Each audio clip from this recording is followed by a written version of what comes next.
Spesihle Bonginkosi Nsui from Delmas N12. Okay, so how long have you been living here? Like, were you born here or you're from somewhere? I was born here. In Delmas? Yeah. Okay, so like you're probably aware about everything that might be happening in the hood, right? Yeah, but I'm aware. Or for like social media account. Yeah. Okay, so like how like I want us to, there are a lot of like topics I want us to engage in, but firstly I want us to engage on like your environment of the hood. Like, tell me about your hood. Like, what type of like environment it is? Is it like a cool environment or what? How is your hood like from ever since you grew up in it? How do you feel about it? Delmas. Yeah. Delmas indawo nje inama opportunities amaningi. But uzuwathole lama opportunities lawo amaningi. Yeah. Kumele ungenele inhlangano thizini. Okay. For example, ANC, EFF, or any political party can also gain or can also. Okay. So that's like how I view it. So you have to be part of a political scumbag, maybe to be part of.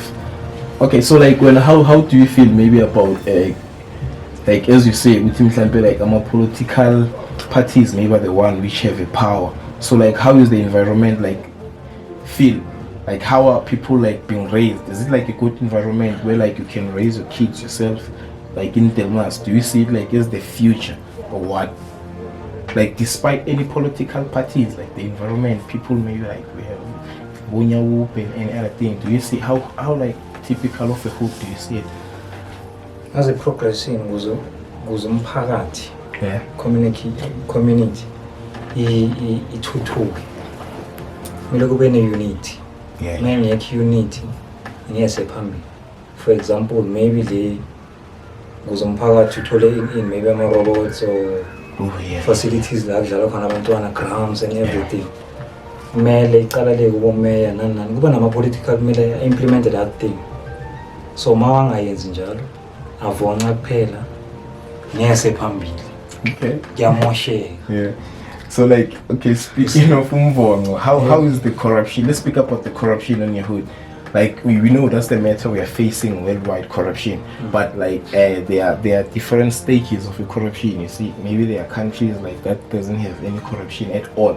So in your hood, how do you view corruption? Is it there or like it is not there, or is there they are hiding it or they are revealing it that we are corrupt and this is what we are doing? How is the corruption in your hood? Ayibeka njani? Yona ikhona ne. Ukuthi angiyilandele but yona ikhona. In terms of maybe jobs. Yeah. Maybe uthole ama-connections or mongazi bani. You won't get it. Or mongazi Mr-Akukho Bird, you won't get that job. Or mongazi certain person. So another thing, ma-tenders, everything nje, including imali maybe. Yeah. Melo uyijikela ku someone can uzothola that particular thing. So when as much as like you're speaking with you, maybe like amanye meters you ain't aware of like what's happening in the street. What like are you busy with? That's keeping you busy, like steady minded on your thing, like you don't focus on like social matters that are going on and everything. The thing about me as in I would is ignorant. Ngiyazibona but focus ama ngigqile kizo ukuthi na ngifocus kizo because they are not aligned to my vision, to my goals, to my thing they enyenza. So that's why ngingahlaleli ukuthi vele manje thabo best for example khuluma ngayo nami sengizalo na ayiko aligned to me. I see something engafunda kiyo bese kuba ileze politics or nje la Delmas as a whole. Bengizama ukukhuluma ama-business ideas, share those ideas ukuthi abantu bangaqala something, those side hustles maybe. There are few nje abantu abayiqalayo and khona omunye guy waqala i-car wash wathatha that thing. Usihle wow. This idea like I'm taking it. So yeah. Bese so you see now into medicine. Isikolo is something they made vele yeah. But the entrepreneurship made even the progress everything. Now online, imagine singagcili sitenda amathuba omsebenzi from the government. speaking about brand, how do you see brands? Like, do you see them as a new money making scheme as much as people see music back in the days, like being a musician, being revealed to television, go make you like have a lot of money whatsoever? So what is it? How do you balance them as much as you are busy with brand? How can you talk about it? How long in a business in? Yeah.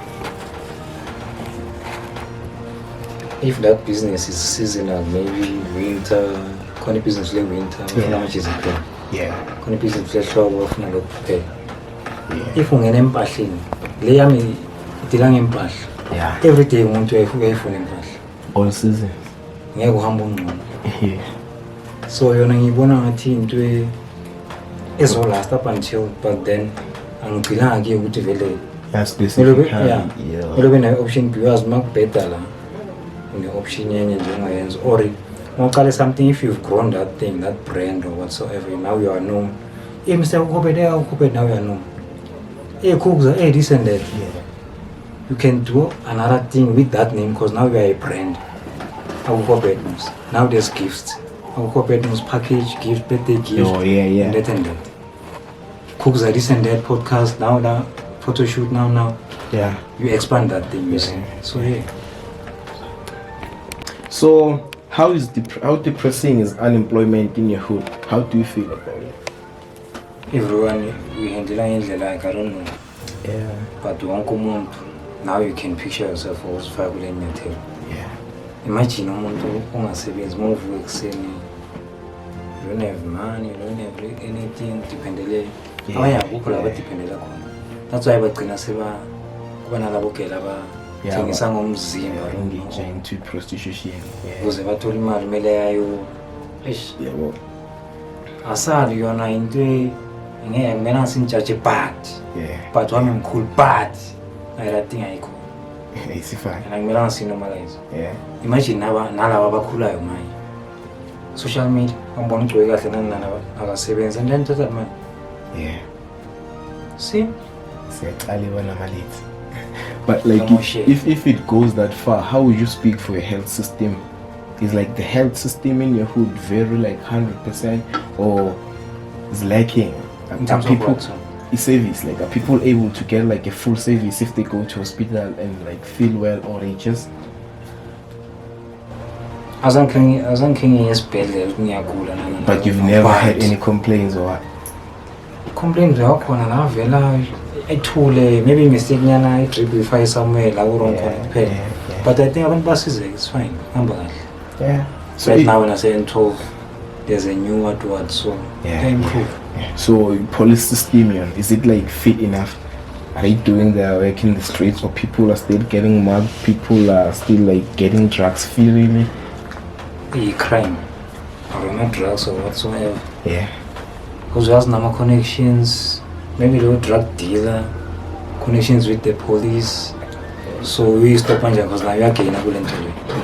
There's always easy, about this and that.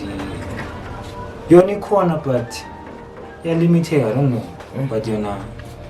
So this is what I'm concerned about. Like I wanna hear how you feel. I know maybe like you don't have much information, but how does it feel that your hood like contains like a lot of maybe minings and any other job opportunities, but you're still having almost 200 to estimate, you're still having 200 to 300 people meeting every time and trying to push unemployment.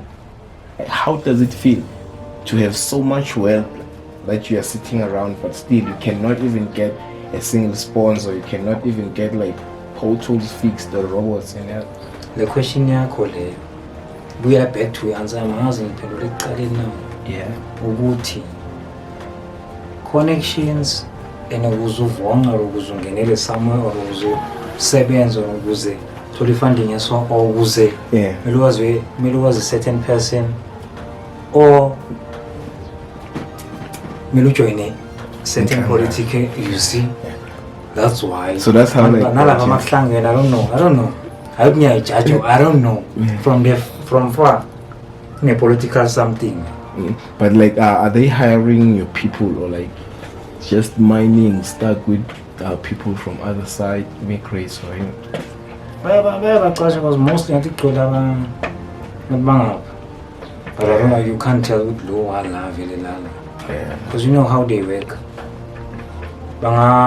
For example, rich South Africa, Patrice, I don't know how to win America. Patrice what Mutsipi. So they'll blind you with that person with it. None among 100 are rich, but there's that one. So now can you stick a on at least you know listen and comfortable. Now my Delmas maybe excellence about 7 yanabala. From the rest outside now corner must at least yeah, made 7 is okay from here. So okay civili. Around the surrounded. Our improve next maybe including make sure my desk. Yeah, corner our sponsor but not all of them. It's not my business. Finding next. So like you ain't getting anything from the municipality. Not trying to preach. Nothing. Not even a single help. Citing them next. No lies. Okay, so let's speak about the social media influence. Yeah. How I know you from social media. I know what type of agenda you're pushing, what motive you're putting out there. But how is it the same? How is your social media environmental? Same the people in Delmas, how are they engaging in social media? Are they taking it as same as you taking it as a scheme maybe to push a positive agenda, or they are just stuck in a simulation? They don't know what's going on. Generally, so abantu in general. Kakule Delmas. I think to positive. Yabatina, Riabanyanis or you know, see Riabanyanis or into positive one by jump on my but by phone would by react or by implementing billions up. So I get about bang upon you see this. Yeah, this is positive. Oh, this is my comments reaction those now there's something here, that's why you are here now interviewing me with your crew. So you see. Yeah. So out of 10, how much is the teenagers in your hood getting pregnant out of 10 instead of out of 10? Yeah, we will use 10 as out of 100. How is the scale high on a teenage pregnancy?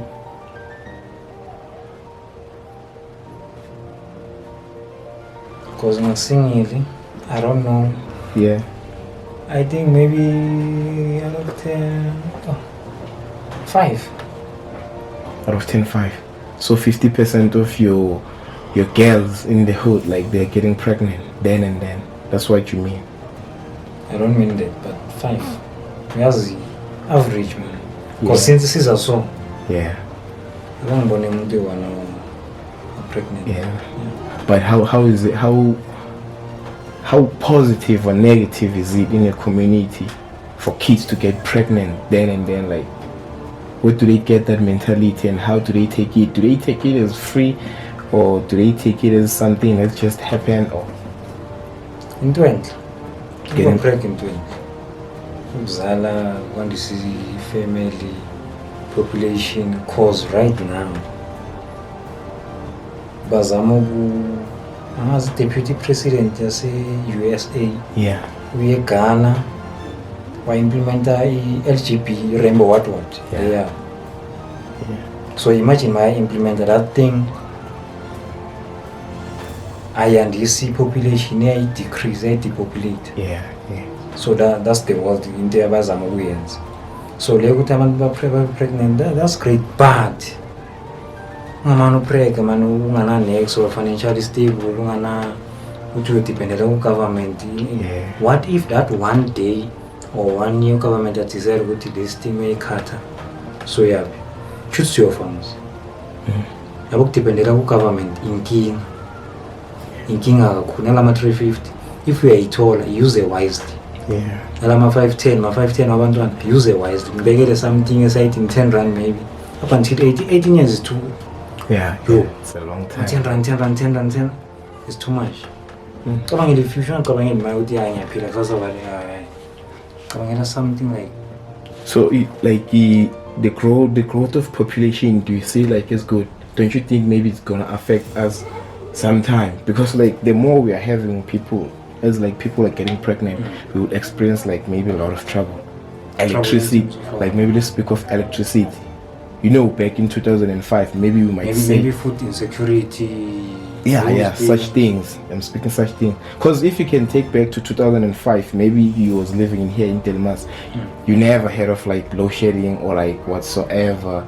But now, for the fact that there is so many of us people like are consuming electricity legally, and so we are facing difficulties. Don't you think like the growth of population miserable will affect us so much? As a media, uzophika nayo.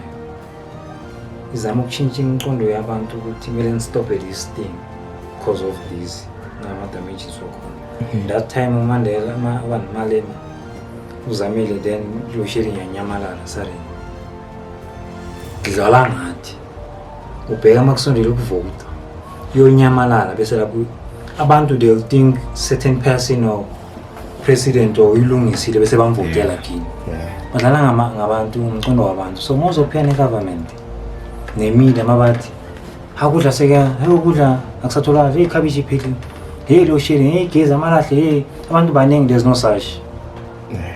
uNkulunkulu sinike yazi kuphelele la akayikho into emele sishodele nethi nginala abantu abaphethe yibo laba senza ukuthi kumele stop certain anything school enjalo.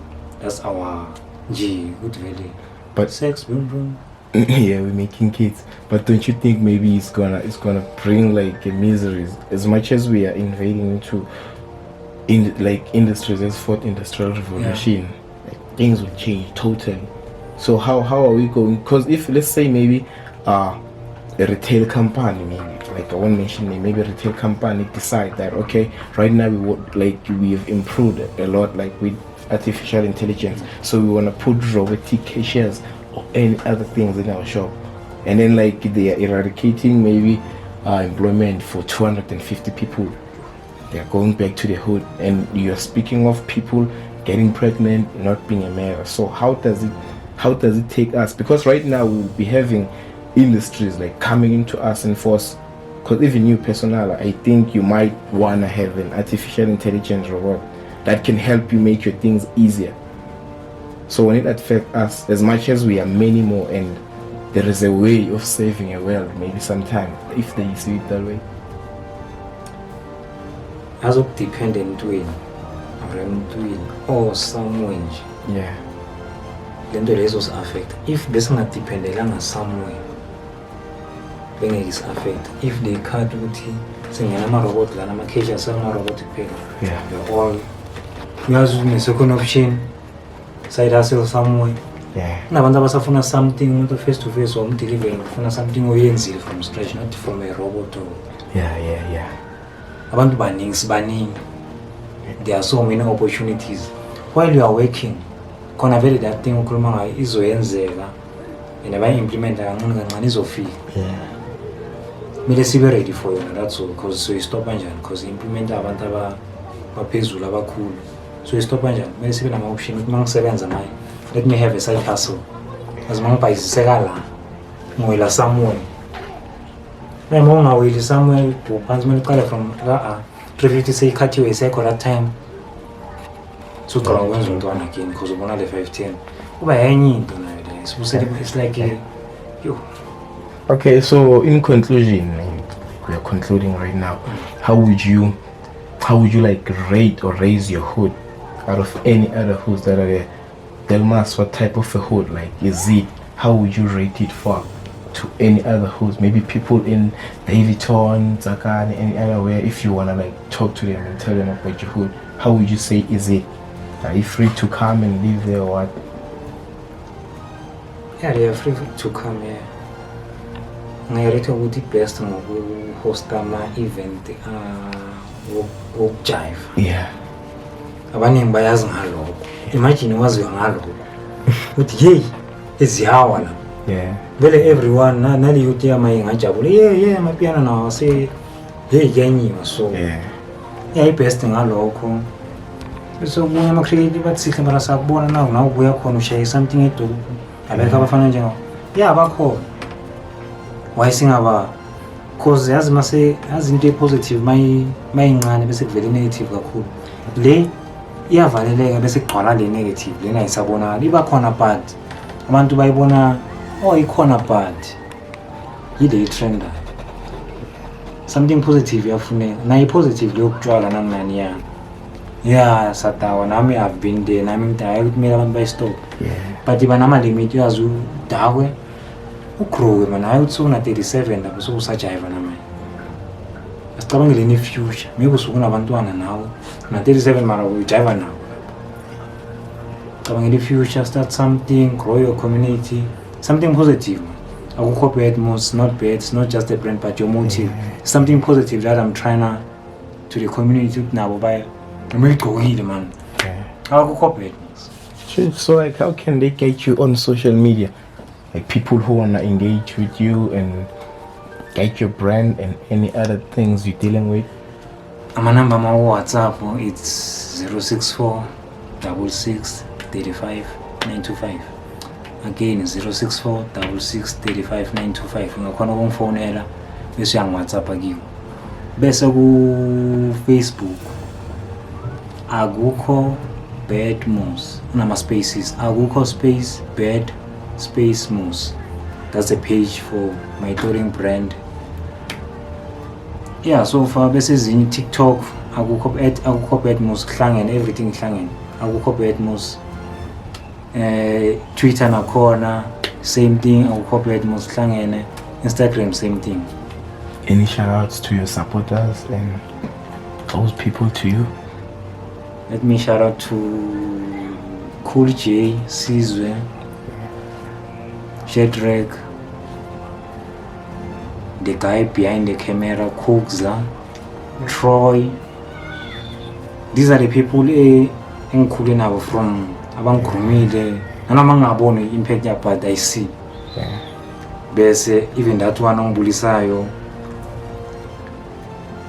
nabanye abangisupporta my supporters nje everyone ongisupportayo ngiyabonga kakhulu ngiqhubeke njalo ngisupport nabanye khona mina uthengisa these things naye nimsupport ngabe uyangifollow ngizokutshela ukuthi ubani Akukho Bird Moes go there and support me. I appreciate your support. Black hand to black hand. Yes.